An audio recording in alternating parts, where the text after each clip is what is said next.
Hi friends, நமது நாட்டில் முதியோர்களின் எண்ணிக்கை நாளுக்கு நாள் அதிகரிச்சுக்கிட்டே வருது. இப்படிப்பட்ட ஒரு சூழல்ல முதியவர்களின் உண்மையான தேவைகள் என்னென்ன அப்படிங்கிறத ஒரு சமுதாயமாக நாம் தெரிந்து வைத்திருக்கிறோமா அப்படிங்கிற கேள்வியை நான் போன பதிவில் முன் வச்சிருந்தேன். அந்த வீடியோவில் நம்ம என்ன சொல்லியிருந்தோம்னா, இந்த வீடியோவை பார்க்குற நீங்கள் உங்களது கருத்துக்கள், எண்ணங்கள், ஆலோசனைகளை எங்களுடன் பகிருங்கள். அதோடு சேர்ந்து ஒரு அறக்கட்டளையாக எங்களுக்கு தெரிஞ்ச விஷயங்களும் இணைத்து முதியோர் நலனுக்கு என்னென்னவெல்லாம் தேவை அப்படின்னு சொல்லி ஒரு லிஸ்ட் தயாரிப்போம் அப்படின்னு நம்ம கேட்டிருந்தோம். ஆனால் அன்ஃபார்ச்சுனேட்லி பாருங்க, அதில் நம்ம வீடியோவுக்கு எதிர்பார்த்த அளவு செய்திகள், கருத்துக்கள் வரவில்லை. அப்படி இருந்த சூழலையும் சில அன்பர்கள் நேரடியாக நமக்கு ஃபோன் பண்ணி அவங்களுடைய கருத்துக்களையும் அவங்களுடைய ஆலோசனைகளும் கொடுத்துருந்தாங்க. அதையும் நமக்கு தெரிந்த விஷயங்களையும் தொகுத்து முதியவர்களுக்கு என்னவெல்லாம் செய்யலாம் அப்படிங்கிறத இந்த வீடியோவில் பார்ப்போம். அதுக்கு முன்னாடி நம்ம போடுற வீடியோவெல்லாம் வைரல் ஆகுதா இல்லையா நல்லா கவலைப்படாமல் முதியவர்களுக்கு தேவையான கருத்துக்கள், ஆலோசனைகள், செய்திகளை தொடர்ந்து வழங்கி வரும் பூங்காற்றி யூடியூப் சேனலுக்கு உங்களது நல்ல ஆதரவினை தாருங்கள். உடனே மறக்காம சேனலை சப்ஸ்கிரைப் செய்துட்டு வீடியோவை தொடர்ந்து பாருங்கள். முதியோரும் முதியோர் நலனும் ஏன் பரவலாக உதாசீனப்படுத்தப்படுகிறது அப்படிங்கிறத பார்த்துக்குவோம். முதலாவதாக நாம் பெரிதும் நம்பும் மருத்துவத்துறையை எடுத்துக்குவோம். சொல்றதுக்கே கசப்பா இருக்கு. பெரும்பாலான மருத்துவமனைகள், கார்ப்பரேட் மருத்துவமனைகள் ஆரம்பிச்சு நம்ம வீட்டுக்கு பக்கத்தில் இருக்கிற சிறிய மருத்துவமனைகள் வரைக்கும் முதியோர் நல பிரிவு அப்படிங்கிற ஒன்றே இல்லை. உதாரணத்திற்கு பெரிய பெரிய கார்ப்பரேட் மருத்துவமனைகளுக்கு நீங்க போய் பார்த்தீங்கன்னா வெகு சில மருத்துவமனைகளில் பேருக்கு ஒரு முதியோர் நல மருத்துவர், ஒரே ஒரு முதியோர் நல மருத்துவரை வச்சிருப்பாங்களே ஒழிய அங்கே முதியோர் நல பிரிவு அப்படின்னு தனியாக இல்லை. அவங்களோட குறிக்கோள் எல்லாமே பெரிய பெரிய நோய்களில் கவனிக்கிறதுலேயே இருக்கு. பெரிய நோய்கள் அப்படின்னா நிறைய வருமானம் அப்படின்னு நினைக்கிறாங்களோ என்னன்னு தெரியல. முதியவர் அப்படின்றவங்க இன்னும் ஒரு பேஷண்ட் அவங்கள பொறுத்த வரைக்கும், அவ்வளவுதான். ஸோ மருத்துவத்துறை இப்படித்தான் முதியவர்களை வைத்திருக்கிறது. அடுத்ததா என்ஜிஓக்களை எடுத்துக்கலாம். என்ஜிஓக்களின் பங்கு பெரியது இல்லைங்களா? அதனால தான் அவங்கள நான் கவர்மெண்ட் ஆர்கனைசேஷன் அப்படின்னு சொல்றோம். அதாவது கவர்மெண்ட் செய்யக்கூடிய பணிகளுக்கு ஒத்தாசையாக இருப்பது தான் என்ஜிஓக்கள். என்ஜிஓக்களை பொறுத்தவரை முதியோர் நலனுள்ள அவங்களோட கவனம் என்ன அப்படின்னா, ஒரு முதியோர் இல்லத்தை நிறுவி நடத்துவது தான். அந்த அளவில் அவங்க நின்றுக்கிறாங்க. ஒரு முதியோர் இல்லத்தை கட்டி நடத்துவது தான் பெரும்பான்மையான என்ஜிஓக்களின் லட்சியமாகவே இருக்கிறது. அடுத்ததான் பிள்ளைகள். முதியவர்கள் பெரும்பாலும் பிள்ளைகளுடனே இருக்கிறார்கள். ஸோ பிள்ளைகளை பொறுத்த வரைக்கும் அவங்க வீட்டு பெரியவங்க நல்ல நிலையில, நல்ல உடல்நிலையோட நடமாடிக்கிட்டு இருக்கிற வரைக்கும் பிரச்சனை இல்லை. அவங்களுக்கு வேண்டியதை அவங்க செஞ்சு பார்த்துக்கிறாங்க.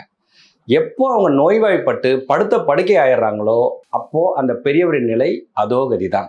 இதுல பொருளாதார பிரச்சனைகளும் இருக்கு. நிறைய குடும்பங்கள்ல தொடர்ந்து ஒரு முதியவருக்கு அவருக்கான சிகிச்சைகளுக்கான செலவுகளை செய்ய முடியாத நிலை இருக்கின்றது. அடுத்ததாக அரசாங்கங்கள் ஏதோ இப்போதான் அவங்க முதியவர்களின் பக்கம் அவங்க பார்வையை செலுத்திட்டு சிறிய திட்டங்களை அறிவிச்சிட்டு வராங்க. நிறைய திட்டங்கள் ஏற்றளவில் தான் இருக்கு. உள்ள போய் பார்த்தோம்னா அந்த திட்டங்கள் செயல்படுத்தப்படாமல் இருக்கிறது. பட் ஏதோ அவங்க அதை பற்றியாவது பேசுறாங்களே அப்படின்ற ஒரு சிறு ஆறுதல் நமக்கு இருக்கின்றது. இந்த மாதிரியான ஒரு சிச்சுவேஷன்ல இன்றைய முதியவர்களுக்கு மட்டுமல்லாமல் வருங்கால முதியவர்கள், நாம் எல்லாமே வருங்கால முதியவர்கள் இல்லையா? வருங்கால முதியவர்களின் நல வாழ்விற்காக இன்றிலிருந்தே நாம் என்னவெல்லாம் செய்ய வேண்டும் அப்படிங்கிறத பற்றி இந்த வீடியோவில் விரிவாக பார்க்கலாம். முதலாவதாக மருத்துவத்துறை. முதியவர்கள் நல்லா இருக்கணும் அப்படின்னா மருத்துவத்துறையின் பங்கு மிக மிக முக்கியம். அனைத்து மருத்துவமனைகளிலும் முதியோர் நல பிரிவு இருக்க வேண்டும். இப்போ பார்த்தீங்கன்னா ரொம்ப ரொம்ப ரேர், 1% அல்லது 0.01% அளவில் தான் முதியோர் நல சேவைகள் மருத்துவமனைகளில் இருக்கின்றன. இன்றிலிருந்தே அனைத்து மருத்துவமனைகளிலும் முதியோர் நல சேவைகளை கொடுக்க வேண்டும்.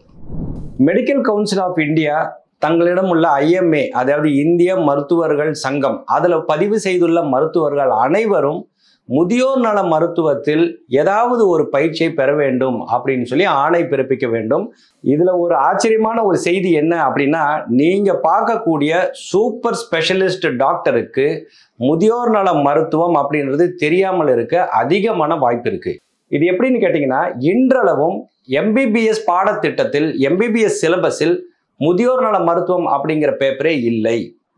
ஸோ ஒரு டாக்டர் ஸ்பெஷலைசேஷனுக்கு போகிறாரு, MBBS முடிச்சுட்டு நேராக அவர் கார்டியாலஜி, யூராலஜின்னு போயிட்டு இருக்கிறாரு அப்படின்னா முதியோர் நல மருத்துவத்தை பற்றி தெரிந்து கொள்ளாமலேயே, பாடத்திட்டத்தில் படிக்காமலேயே அவர் ஒரு சூப்பர் ஸ்பெஷலிஸ்டாக இருப்பார். ஸோ ஒரு முதியவர் அவரிடம் செல்லும் போது அவரது நிபுணத்துவத்தின் வாயிலாக தான் பார்ப்பாரே ஒழிய, முதியோர் நலனை பற்றி அவருக்குள்ள அனுபவ அறிவு தான் இருக்கும். அவர் அதை பற்றி படிச்சிருக்க மாட்டார். அதனால எம்பிபிஎஸ் பாடத்திட்டத்தில் முதியோர் நலம் பற்றிய ஒரு பேப்பர் இருக்க வேண்டும். அடுத்ததாக இந்த குடும்ப நல மருத்துவர் முறை வந்து அப்படியே வீக் ஆகிட்டே போயிட்டு இருக்கு. குடும்ப நல மருத்துவர் அப்படிங்கிறதே நம்ம தேடி பார்க்க வேண்டியதா இருக்கு. இந்த குடும்ப நல மருத்துவர்களின் முக்கியத்துவம் என்ன அப்படின்னா, தொடர்ந்து அவர்கள் ஒரு முதியவரை கண்காணிச்சுட்டே இருக்கிறனால நோய்கள் முற்றாமல் பார்த்து கொள்ள முடியும். அதே மாதிரி இந்த தடுப்பூசிகள், முதியவர்களுக்கான தடுப்பூசிகள்லாம் இருக்கு இல்லைங்களா, அது வந்து அந்த குடும்ப நல மருத்துவர் சரியான கால முறைப்படி அவங்களுக்கு வந்து ஆலோசனைகளை வழங்கி இந்த தடுப்பூசிகளை போட்டாங்கன்னா முதியோர்கள் திடீரென்று நோய்வாய்ப்படுவது தவிர்க்கப்படும். அதே போல போன வீடியோவில் நம்ம லிஸ்ட் பண்ணியிருப்போம், நிறைய கட்டமைப்புகளில் வந்து நிறைய கேப்ஸ் இருக்கு அப்படின்னு சொல்லியிருப்போம். ஸோ மருத்துவத்துறையில் என்னென்ன மாதிரியான முக்கியமான விஷயங்கள் இல்லை அப்படின்னு பார்த்தீங்கன்னா, ஸ்ட்ரோக் வந்திருக்கு அப்படின்னா ஸ்ட்ரோக் ஆம்புலன்ஸ் இல்லை. இதை பற்றி இதுக்கு முன்னாடி வீடியோஸில் கூட பேசியிருப்போம். அதே ஸ்ட்ரோக்கால் பாதிக்கப்பட்டவர் மருத்துவமனையிலிருந்து டிஸ்சார்ஜ் ஆனார்னா அவருக்கு மறுவாழ்வு மையம், ரீஹபிலிட்டேஷன் சென்டர்ஸ் இங்கொன்னும் அங்கொன்னும் ரொம்ப கம்மியாக இருக்கு. ஸ்ட்ரோக் பேஷண்ட்ஸ் மட்டும் இல்லை, வேற விதமான பெரிய சிகிச்சைகளை எடுத்துட்டு, இப்போ கேன்சருக்காக ட்ரீட்மெண்ட் எடுத்துட்டு டிஸ்சார்ஜ் ஆகி வர்றவங்க, அவங்களுக்கு டிஸ்சார்ஜுக்கு அப்புறமான கேர் வந்து டோட்டலாக இல்லை. இது மருத்துவமனைகள், பெரும்பாலான மருத்துவமனைகள் பாராமுகமாகவே இருக்கிறார்கள். நமக்கு என்ன அப்படின்ற மாதிரி இருந்துட்டு இருக்காங்க. அப்படியெல்லாம் இல்லாமல் இந்த மருத்துவர்கள், மருத்துவமனை கூட்டமைப்புகள்லாம் இருக்கு இல்லைங்களா, அதன் மூலமாக இந்த இல்லாத சேவைகளை அவர்கள் மூலமாக வழங்க வேண்டும். இவங்க என்ன பண்ணலாம் அப்படின்னா, அந்த மாதிரி சிறிய சேவைகளை தொடங்க தொழில் வல்லுநர்களை ஊக்கப்படுத்தலாம். ஏன்னா இவங்க பேஷண்ட்ஸ் தானே, டிஸ்சார்ஜ் ஆனோன்னா எங்களுக்கு ஒன்றும் இல்லை அப்படின்னு நம்ம கைவிட்டக்கூடாது. கடைசியாக மருத்துவத்துறை என்ன பண்ணணும் அப்படின்னு கேட்டிங்கன்னா, நிறைய ரிசர்ச் அண்ட் டெவலப்மெண்ட் பண்ண வேண்டும். இந்த முதியோர் நலத்துறையில் ஆராய்ச்சிகள் செய்ய வேண்டும், ஆராய்ச்சிகளை ஊக்கப்படுத்த வேண்டும். இப்போ வரைக்கும் நம்ம நாட்டில் நம்ம என்ன பண்ணுறோம் அப்படின்னா, வெளிநாடுகளில் செய்யப்படுற ஆராய்ச்சிகள்லேருந்து தரவுகளை எடுத்துகிட்டு அந்த டேட்டாவை எடுத்துகிட்டு இங்கே நம்ம யூஸ் பண்ணுறோம். ஆனால் இந்தியர்கள் வேறு, வெளிநாட்டு வாழ் மக்கள் வேறு இல்லைங்களா. ஸோ நமது நாட்டில் உள்ள முதியவர்கள் இந்த கால சூழ்நிலையில் என்னென்ன பிரச்சனைகளை சந்திக்கிறார்கள் அப்படிங்கிறத பற்றின ஆராய்ச்சிகளை இந்த மருத்துவத்துறையினர் ஊக்கப்படுத்த வேண்டும். அடுத்ததாக தன்னார்வ தொண்டு நிறுவனங்கள், என்ஜிஓக்கள். இதுக்கு முன்னால் என்ன சொல்லியிருந்தோம், என்ஜிஓக்கள் அதிகபட்சமாக ஒரு முதியோர் இல்லத்தை துவக்கி நடத்துவதோடு அவங்க நிறுத்திடுறாங்க. அந்த மாதிரி இல்லாமல் என்ஜிஓக்கள் பரவலாக பல சேவைகளை இந்த முதியோர் நலத்துறையில் வழங்க முடியும். என்னென்ன மாதிரியான சேவைகளை அவங்க கொடுக்கலாம் அப்படின்னு பார்த்தீங்கன்னா, பகல் நேர பராமரிப்பு மையங்கள். நிறைய வயது முதிர்ந்த முதியவர்கள், பார்க்கின்சன்ஸ், டிமென்ஷியா போன்ற நோயால் பாதிக்கப்பட்டவர்கள், இவங்களுக்கு வந்து ஆங்காங்கே பகல் நேர பராமரிப்பு மையங்கள் உருவாக வேண்டும். கவுன்சிலிங். இன்னைக்கு நிறைய வீட்டில் முதியவர்கள் வீட்டிலேயே அடைஞ்சு கிடக்கிறதுனால வீட்டுக்குள்ள பல மனநல பிரச்சனைகள் வந்து உருவாகுது, உளவியல் பிரச்சனைகள் அங்கே உருவாகுது. அதுக்கு நம்ம ஆரம்பத்திலேயே கவுன்சிலிங் கொடுத்தோம்னா அந்த பிரச்சனைகள் அப்படியே தீர்க்கப்படும். ஸோ கவுன்சிலர்ஸை உருவாக்குவதற்கு என்ஜிஓக்கள் செயல்பட வேண்டும். இந்த கவுன்சிலர்ஸ் மாதிரியே முதியவர்களுக்கு பல்வேறு தரப்பட்ட சேவைகள் தேவைப்படுது, அதாவது மனித வள சேவைகள் தேவைப்படுது. இதையெல்லாம் என்ஜிஓக்கள் உருவாக்கி தரலாம். என்னென்ன மாதிரி அப்படின்னா, நிறைய முதியவர்கள் நம்ம போன வீடியோவில் சொல்லியிருப்போம், நைட் டைமில் மட்டும் யாராவது வந்து வீட்டில் இருக்கணும் அப்படின்ற மாதிரி அவங்க கேட்குறாங்க. அதுக்கு அவங்க கட்டணங்கள் வழங்கும் தயாராக இருக்கிறார்கள் அப்படின்னு சொன்னேன் இல்லைங்களா. ஸோ இந்த மாதிரியான சேவையாளர்களை வந்து என்ஜிஓக்கள் உருவாக்கலாம். அடுத்ததாக கேர் மேனேஜர்ஸ் அப்படின்ற ஒரு விஷயம் வெளிநாட்டிலலாம் பரவலாக இருந்துட்டு இருக்கு. அது என்ன அப்படின்னா, தனியாக இருக்கும் முதியவர்கள் தங்களை தாங்களே அவங்களே எப்படி பார்த்துக்க முடியும், என்னென்ன மருந்துகள் வாங்கணும், என்னென்ன மருந்தை எப்படி எடுத்துக்கிறது, செக்கப்புக்கு எப்படி போகிறது, ஒருவேளை திடீர்னு ஹாஸ்பிட்டல் அட்மிட் ஆகணும்னா அது எப்படி, ஃபிசியோதெரப்பி தேவைப்படுதுன்னா அது எப்படி கோஆர்டினேட் பண்ணுறது, இதை எல்லாமே ஒரு கட்டணத்திற்காக தொழில் முறையில் செய்பவர்கள் தான் கேர் மேனேஜர்ஸ். நமது நாட்டில் அந்த கேர் மேனேஜர் சர்வீசஸ் வந்து இன்றளவும் இல்லை. என்ஜிஓக்கள் ஸ்டெப் எடுத்து இந்த மாதிரியான ரிசோர்ஸஸை உருவாக்கி தரலாம். தன்னார்வ தொண்டு நிறுவனங்கள் ஒரு முதியோர் இல்லத்தை நடத்துகிறோம் அப்படின்னு அவங்களோட சேவைகளை சுருக்கிக்காம இவ்வளவு விஷயங்களில் தங்களை ஈடுபடுத்தி முதியோர் நலனில் அரும்பணி ஆற்ற முடியும். அடுத்ததாக இந்த சமுதாயத்தில் உள்ள மற்ற அங்கத்தினர்கள் என்னென்னவெல்லாம் செய்யலாம் அப்படின்னு பார்க்கலாம். முதலாவதாக கல்வி கூடங்களை எடுத்துக்குவோம். ஸ்கூல்ஸ் அண்ட் காலேஜஸ்ல என்எஸ்எஸ் எனப்படும் நேஷனல் சர்வீசஸ் ஸ்கீம் அப்படின்னு ஒரு அமைப்பு இருந்துட்டு இருக்கு.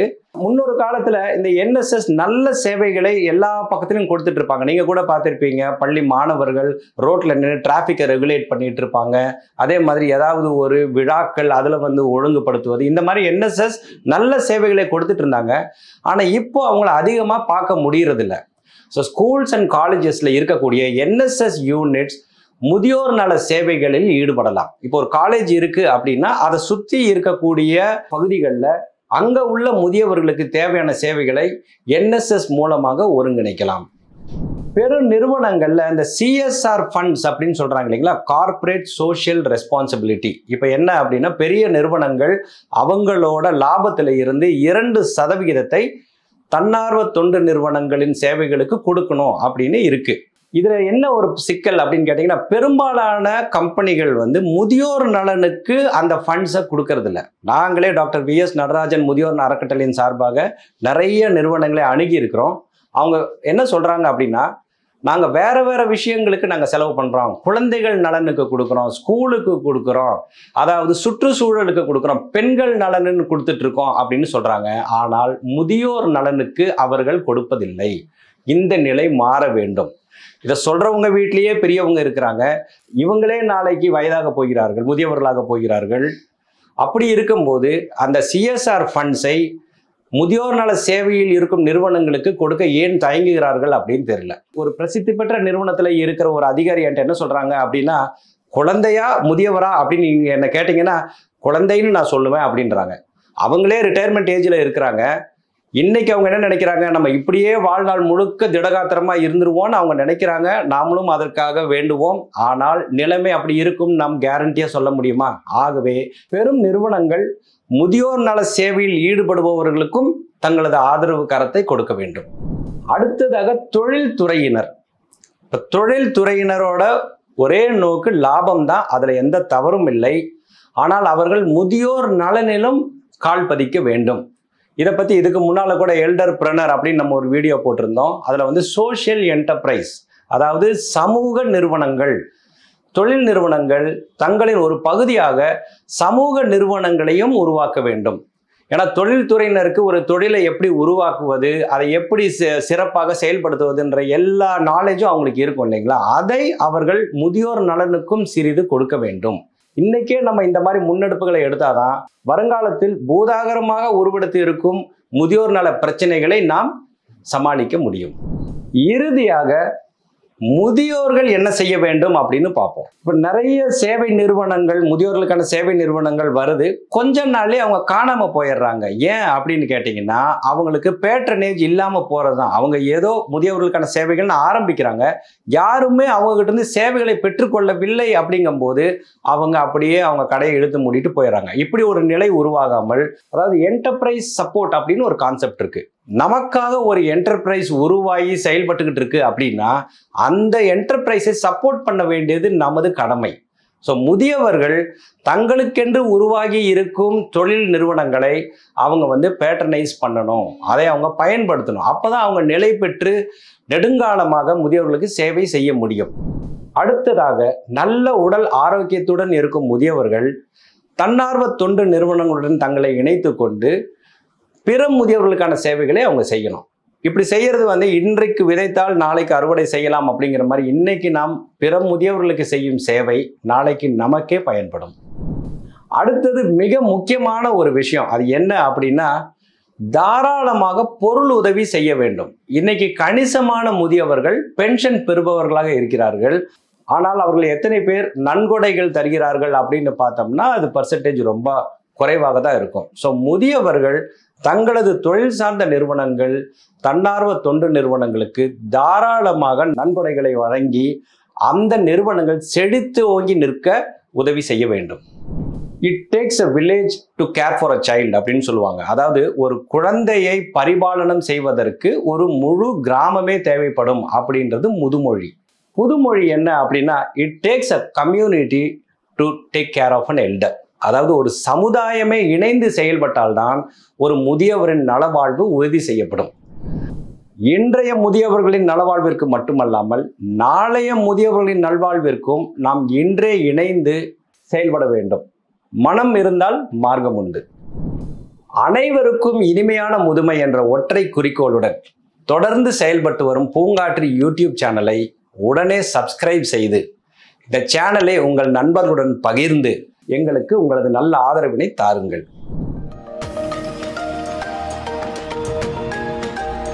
பூங்காற்று, இது நாளைய நல்வாழ்விற்கான வழிகாட்டு.